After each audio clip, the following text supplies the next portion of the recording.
தங்கம்மா என்ன ராஜ் என்னம்மா பண்ணிட்டு இருக்க? மஞ்சள் அறுவடை செஞ்சுட்டு ஏய் சூப்பரா, நிறைய இருக்கும் போல மஞ்சள். ஆமா இங்கே எடுத்து வச்சிருக்கீங்க. ஆமா ஏய் நிறைய மஞ்சள் வந்திருக்குடா. எல்லாம் நம்ம வீட்டு மஞ்சள் தான். யார் வச்சது இதெல்லாம்? இதெல்லாம் அம்மா வச்சது. அம்மா வச்சதா? நீ என்ன வச்ச? நான் எதுவும் வைக்கல, இதை அறுவடை பண்ண மட்டும் நான் செய்யறேன். எங்க எடு, வெளியேடு. வாவ் சூப்பரா இருக்குடா. அடே அப்பா, எவ்வளவு மஞ்சள் பாரு. ஒரே ஒரு இதுதான் ராஜ். ஓ, ஒரு இதுலயே இவ்வளோ மஞ்சளா? ஆக்சுவலாக இது என்னன்னாங்க, நாங்கள் வீட்டுக்கு மஞ்சளே வாங்க மாட்டோம்.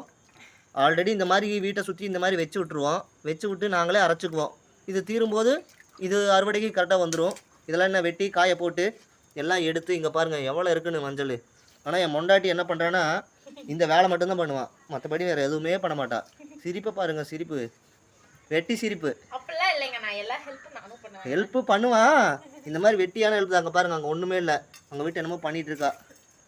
எடுடாடி, இன்னும் கொஞ்சம் ஏதாச்சும் எடு. இங்க இருக்கு, அதை தோண்டி எடுக்கணுமே. எங்கேயா சிரிச்சிரு. ஐயோ, சிரிப்பு மட்டும்தான்.